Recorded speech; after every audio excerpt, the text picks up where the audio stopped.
घूमते घूमते फिरते मैं आज फिर वहीं आ गया हूँ। जिस पेड़ से मिलने की मेरी तमन्ना है उसी पेड़ के नीचे आ गया हूँ। और देखिए इसका सौंदर्य, इसकी खूबसूरती, झील के किनारे किस तरह झूम रही है ये डालियाँ। और मैं हूँ कि बस जी चाहता है यहीं आसन लगा के बैठ जाऊँ, लेकिन कहाँ ऐसा होता है जी। ये मैंने लगा लिया था अपने पीछे, सोचता हूँ इसको अलग करके हाथ से निकाल दूँ, लेकिन बड़ा मुश्किल है। ऐसी कोई जगह नहीं है जिस पे रख के वीडियो बनाई जा सके, बड़ा मुश्किल होता है। चलो कोशिश करता हूँ कि ये यहाँ टिका रहे और मैं अपनी बात भी कहूँ। नहीं, बड़ा मुश्किल है जी। चलो कभी लेके आएंगे कुछ और सामग्री जिससे बात करेंगे। कई दोस्तों को ऐसा लगता है कि आजकल मैं कुछ लिखता नहीं और कोई वीडियो भी नहीं बनाता हूँ। इसकी वजह है कि लोगों को बड़ी गलतफहमी हो जाती है। कुछ कहूँ तो उनको अड़चन हो जाती है, कुछ ना कहूँ तो दिल में मेरे बात रहती है। तो ये फेसबुक का और यूट्यूब का कमाल है कि मेरे जैसे और मुझसे बहुत अच्छे लोग हैं जिन्होंने खूब स्टडी की है, पढ़ाई की है, खोजबीन की है, और वो मुझसे अच्छा बेहतर समझाना जानते हैं। मैं तो बिल्कुल साधारण सा आदमी हूँ, सिर्फ ओशो के पास आ गया, उनकी मेहरबानी से कुछ बातें कर लेता हूँ। तो इसलिए मैं अपनी फेसबुक पर उनकी वीडियो शेयर करता हूँ। वैसे मैं बहुत कुछ लिख चुका हूँ, 14 किताबें हैं और बोलकर भी बहुत कुछ कहा है, लेकिन मुझे जो कुछ कहना था मैंने कह दिया। अब उसको बार बार दोहराने से क्या फ़ायदा। और कुछ शायरी अभी भी है जो मैंने नहीं कही है, तो मैं धीरे धीरे कभी मूड बना तो सुना दूँगा। लेकिन जिन लोगों की जो स्ट्रीम में शेयर करता हूँ फेसबुक पर, वो बहुत महत्वपूर्ण है, सब यूट्यूब से ली गई हैं। उनमें प्रमुख हैं Awais Iqbal, Faraz Siddiqui, hang out with Malik, Sameer, Sahil और आदर्श, और भी कई लोग हैं जिन्होंने बरसों खोजबीन की है, पढ़ाई की है। ऐसा नहीं कि सुनी सुनाई बातों को मान लिया है, क्योंकि अक्सर ये होता है कि हम जिस दुनिया में जीते हैं, जिस घर में, परिवार में, जिस देश में हम पैदा होते हैं, हमारी तो कोई चॉइस होती नहीं है कि हम कह सकें कि मुझे इस घर में पैदा होना है। आ जाते हैं और जो वहाँ का चलन होता है, वहाँ की भाषा होती है, वहाँ का रीति रिवाज होता है, और जो वो मानते हैं। छोटा सा बच्चा है, हेल्पलेस है, बिल्कुल निर्दोष है, असहाय है, तो वो सभी मान लेता है, सोचता है कि भाई सब ठीक है, जो मेरे माता पिता, मेरे माँ बाप जो बता रहे हैं, समझा रहे हैं, वो सब ठीक होगा। लेकिन उसके माँ बाप ने भी कहीं और से सुना है, तो सुनी सुनाई बातों का सिलसिला हज़ारों साल तक चलता है। अब कल बकरी ईद है, मैं जिस घर में पैदा हुआ, जिस मोहल्ले में, जिस शहर में रखा, वहाँ तो सब वेजिटेरियन थे, शाकाहारी लोग थे। उन्होंने कभी मांस देखा नहीं, मैंने भी नहीं देखा। लोग अंडे खाते हैं, मांस मछली खाते हैं, तो हमने कभी सोचा ही नहीं, क्योंकि हम ऐसे लोगों से कभी मिले नहीं, हमने कभी देखा। तो बड़ी अड़चन होती है जब लोग मुझे दावत देते हैं। हालांकि वो जानते हैं, मेरे प्यारे लोग हैं, दोस्त हैं, वो जानते हैं कि मैं मीट वगैरह नहीं खाता, चिकन नहीं खाता, मुर्गा मछली कुछ नहीं खाता, तो मेरे लिए सब्जी का, दाल का इंतज़ाम कर देते हैं। दोस्ती के कारण ठीक है, सब ठीक है, क्योंकि दोस्ती भी एक ऐसा रिश्ता है जो हम सोचते समझते नहीं, बस हो जाती तो हो जाती है। उसके लिए शाहिर ने कहा है ना कि क्या कहा है कि ये वो नगमा है जो हर साज पे गाया नहीं जाता। मोहब्बत के लिए कुछ खास दिल मखसूस होते हैं, ये वो नगमा है जो हर साज पे गाया नहीं जाता। तो उम्र के हिसाब से दोस्त बदलते जाते हैं। छोटे बच्चे थे तब दूसरे दोस्त थे, स्कूल में थे दूसरे दोस्त थे, फिर और बड़े हुए, फिर स्कूल कॉलेज वगैरह सब घूमते फिरते व्यापार की, नौकरी की, रोटी रोजी की दुनिया में आए, तो फिर कुछ और दोस्त बने। फिर फिल्म लाइन में चक्कर लगाते थे तब कुछ और दोस्त थे। फिर शेर व शायरी का ज़माना था, शादी ब्याह का ज़माना था। तो कैसे कैसे वक्त पर हमारे आसपास का माहौल बदलता है, हमारे दोस्त मित्र बदल जाते हैं।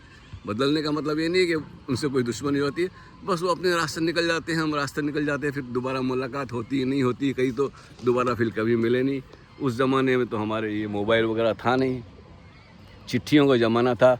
और मैं इतना भटका हूँ कि ना मेरे पास कोई कभी डायरी होती थी, ना पेन होता था, ना कलम होती थी। जो कुछ मेमोरी में, स्मृति में याद था, उसको मैंने बयान कर दिया। मैं कभी एक जगह टिके रहा नहीं।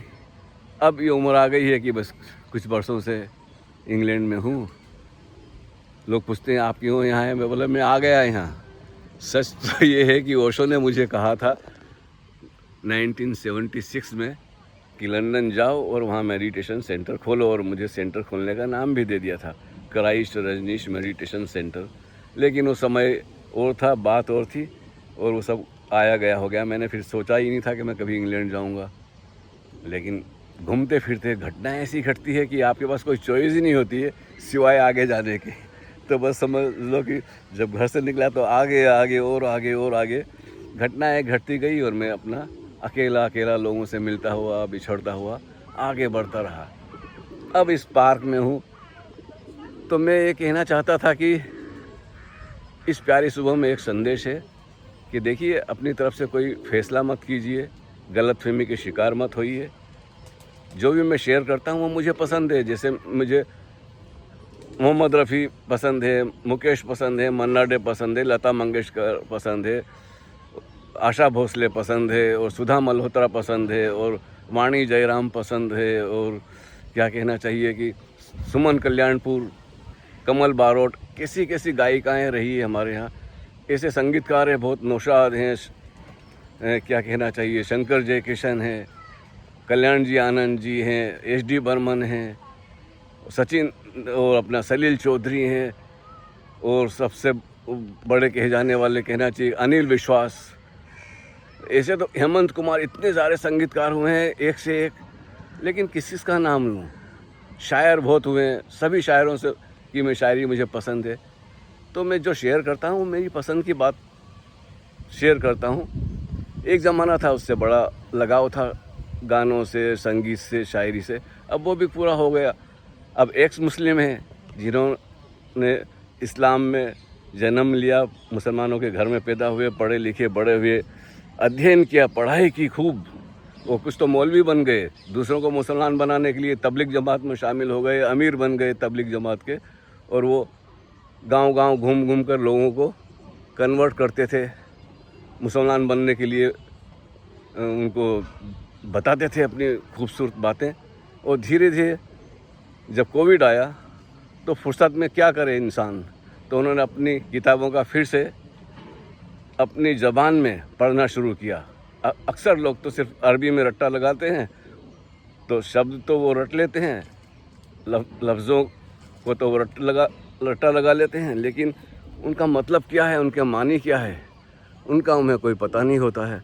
तो जब आदमी अनुवाद करता है अपने शब्दों को जो वो दोहराता रहा है बरसों से, उनका अर्थ, उनके मानी जब तलाश करता है, तो वो हैरान होता है कि मैं किस चीज़ों को मानता रहा हूँ जो बिल्कुल बेतुकी है, इलॉजिकल है, जिसमें कोई तर्क नहीं है, झूठी कहानी किससे प्रतीत होते हैं। तो फिर उसको बड़ा अपने आप से वो होता है कि मैंने 40-50 साल कैसे गंवा दिए, एक गलतफहमी का शिकार था। तो फिर वो अपनी बात कहते हैं। और आजकल सुविधा है, हमारे पास इंटरनेट है, तो चाहे कोई भी धर्म हो, मजहब हो, रिलीजन हो, अल्लाह, ईश्वर हो, गॉड हो, ये सब बातें हमने सुनी सुनाई है, हमारा कोई पर्सनल एक्सपीरियंस नहीं है।